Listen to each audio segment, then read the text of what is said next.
G'day everybody, Vanessa001 here. Hope you all had a Merry Christmas and looking forward to the new year. Now, that little bit of footage you saw at the start there was from Hanoi Resort, Honey Resort, whichever the name of the map is. But that kind of frame rate lag does happen on occasion. And I don't know whether that is console related or server related. I'm guessing with the servers having to track so many of these events happening at any one time, I guess that is a possibility. However, with the Xbox One being a new piece of hardware, maybe there is something wrong with the coding for that particular thing, and maybe even the Xbox can't handle those events. I want to talk about Levelution and how it affects the game. Was it a good idea to have Levelution in this game? Was it just merely a gimmick to increase our enthusiasm to play Battlefield 4, to demonstrate the power of Frostbite 3? We'll start with, was it necessary? I don't believe it was necessary. There are only 3 maps, maybe 3, I'd like to say 3, that truly are changed by a Levelution event. We've got the Gulf of Oman with the sandstorm. We have Shanghai and Flood Zone. Now, I'll start with Oman. Now, we all know from when we played Battlefield 3 that Gulf of Oman had a lot of snipers that would sit on that construction building, and that was pretty much it. That was their entire game, was sitting on there. With the sandstorm, that makes sniping very difficult, which I actually quite like. But it's a lot more difficult for them. So it does dramatically change the way the game is played. The visibility is cut down quite significantly. With Shanghai, we have the sea flag completely, changed and made into this, pile of rubble that makes it difficult to move around on because you get caught on stuff and that. But it does drastically change the way you can't get on top of the building and parachute to the B and D flag. You can't move around the map as easily. A lot more, vehicle orientated gameplay after that, and a lot of walking or using boats. We have Flood Zone, which I've got to say I'm not quite a fan of. I don't think the Levelution event is necessary, but it is significant. It does change the way the map is played. You have to play the game a little more tactically. Probably staying out of the water would be a good idea, but then again, some tactics are opened up by having that water there. Swimming next to labs and underneath boats and that, and putting your C4 or your slams or whatever onto them. They're pretty much the only 3 maps that I feel, off the top of my head, because I'm doing this off the top of my head. I don't necessarily like planning my commentaries, so I'm just talking out my arse here. Where the significance of Levelution is apparent. But when you look at, Lag Dam, we call it Lag Dam because that's just rubber band heaven. You look at that, when that dam breaks, how is the map changed? And when it happens, it looks amazing, if you can actually see it.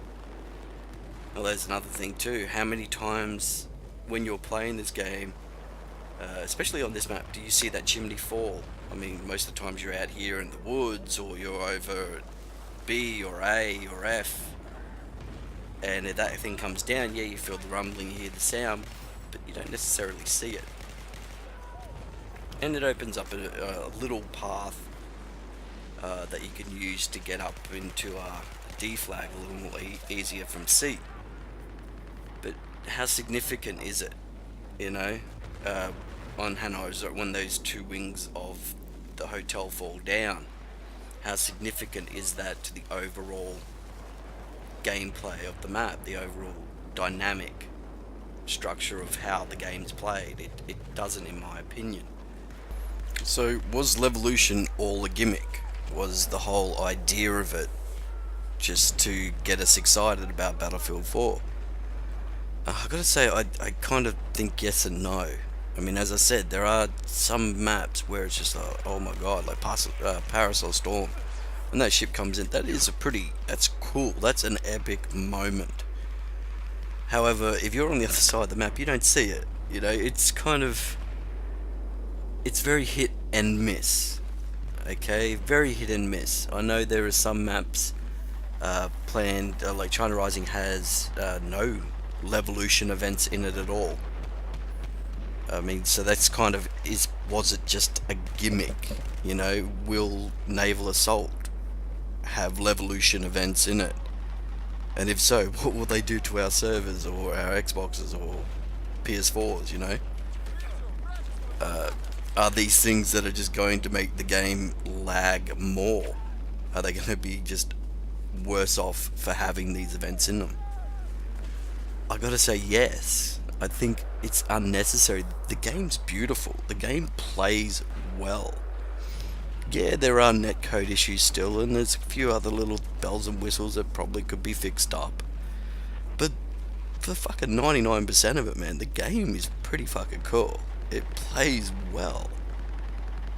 So I don't think they needed to tack it on. They didn't need to put the fucking sugarcoat on it. It was perfect as it was. Kind of feels like they overstretched, and it was an unnecessary thing to do. But you know, it's what they decided to do, so it's kind of what we've got to live with. If you like playing vanilla, and here's another topic. I'm gonna finish up with the Levelution talk. I'll just say this: it was unnecessary. Yes, it is cool at some points. Does it significantly change gameplay? Yes, but only on key maps. Only on a certain few maps.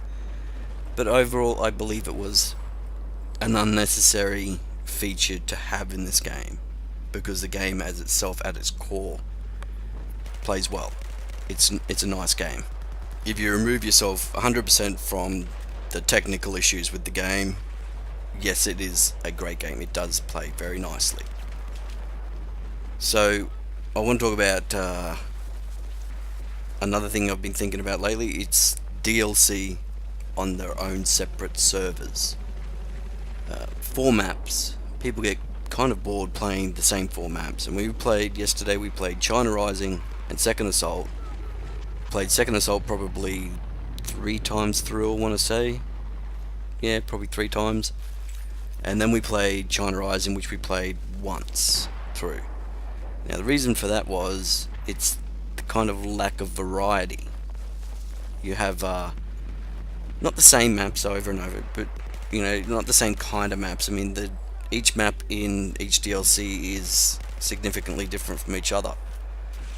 However, kind of China Rising is a little similar in some fashions, but Silk Road's probably one of my favourite maps in the entire game at the moment. Getting off topic, back to it. But having those 4 maps, and then those 4 maps, and then that constant 4 maps, you know, over and over and over on the same server. One server running 4 maps. When you have another server running all the vanilla maps. So my thought is, why not take that one DLC server and turn it into a premium server, where premium members can play the DLC mixed right in there with the vanilla maps. You have one server running everything. Just for premium players, because you know, if you don't have premium, you'll get kicked out of the server because you don't have the DLC. So you make it a premium server. If you have premium, here's the server for you. You can play every map in the fucking game. I think that just makes common sense. That's common sense. It makes sense to have that sort of a server, instead of having one server running 4 maps. Okay? I don't know how that's not logical to everybody else who's probably thinking, nah, that's a shit idea. No, it's not. It actually kind of makes sense. You have one fucking server running everything.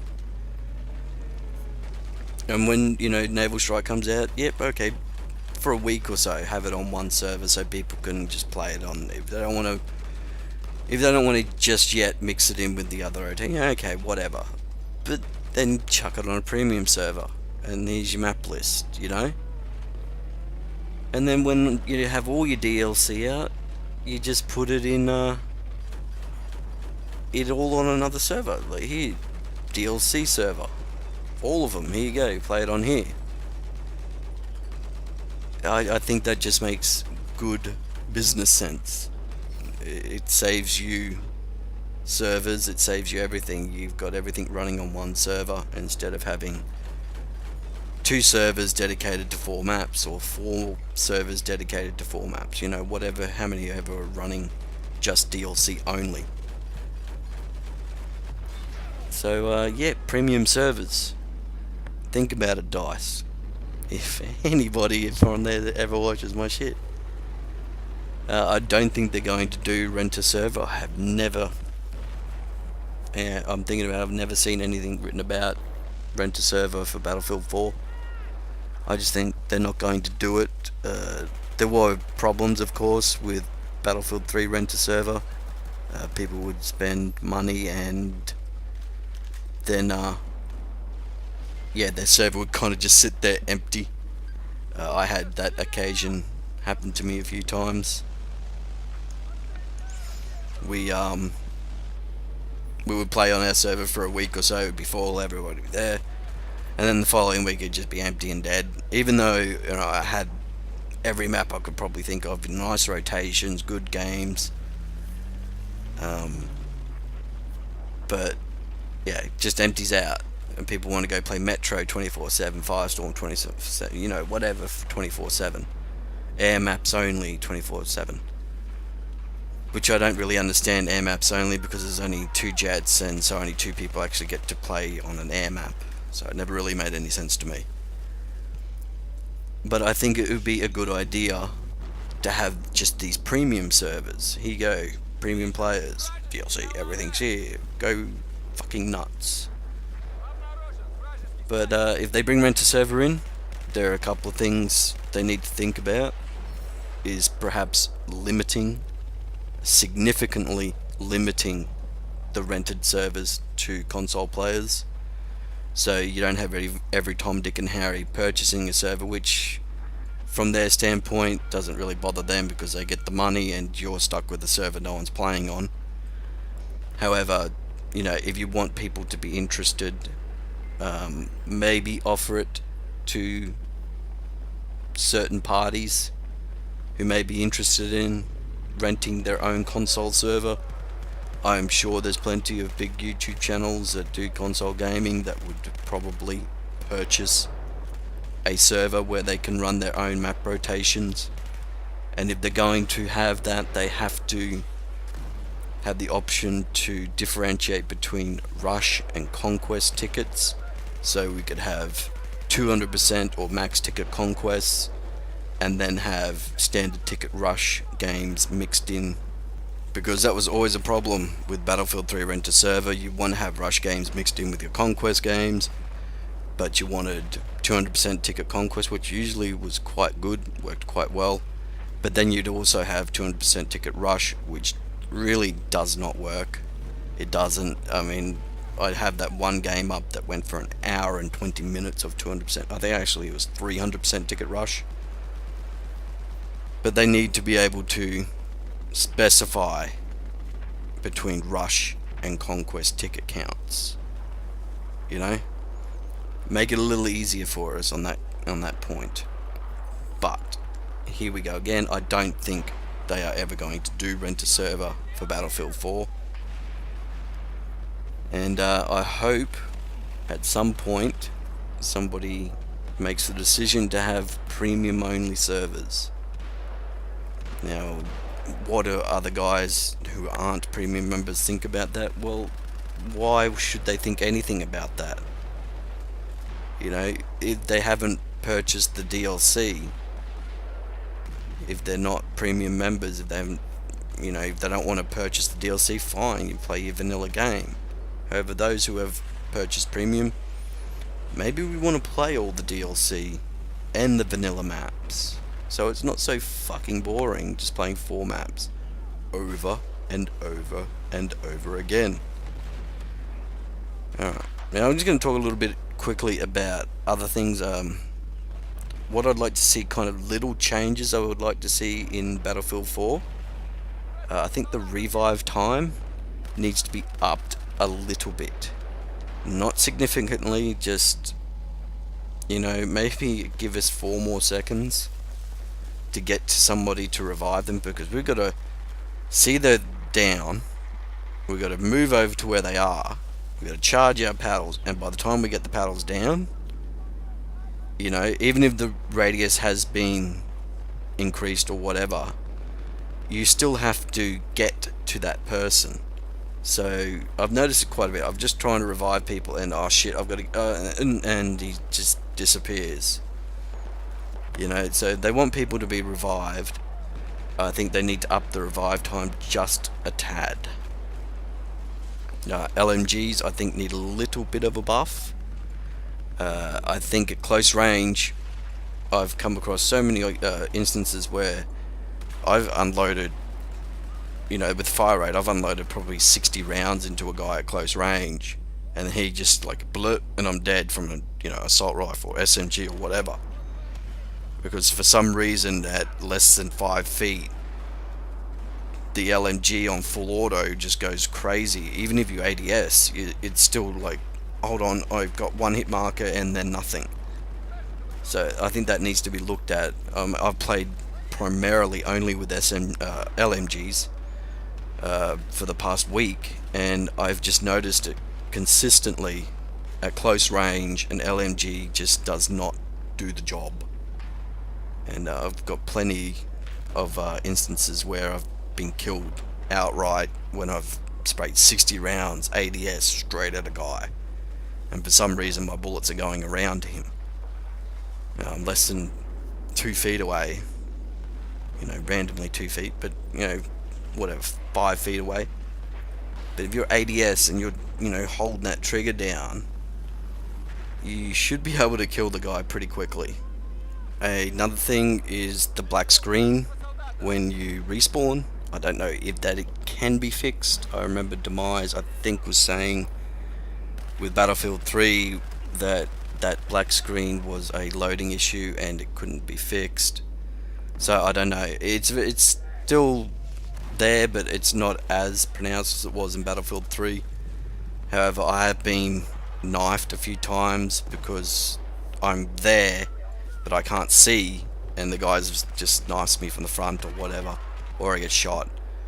So I got to say, if you do spawn, either go prone instantly or just start fucking running. Like, even if you see that black, just fucking start right, because you are moving. You're there and you are moving around. So just don't ever think you're safe when you fucking spawn, because you're not. But there's little issues. You know, I think ticket counts on some of the servers for Rush, for Conquest, I mean. I'm not really playing Rush at the moment. For Conquest, need to be kind of upped a bit. I don't know, games seem to be just over before you know it. I think I had a 13 minute Operation Locker. I mean, that's not really, yeah, who cares really. But I just noticed some of these really good maps, you're like into it and you're playing it, and then it's just over. And the 60-minute time limit, I'm not really sure why they put that in there. Anyway, catch us again next time, and thanks for watching.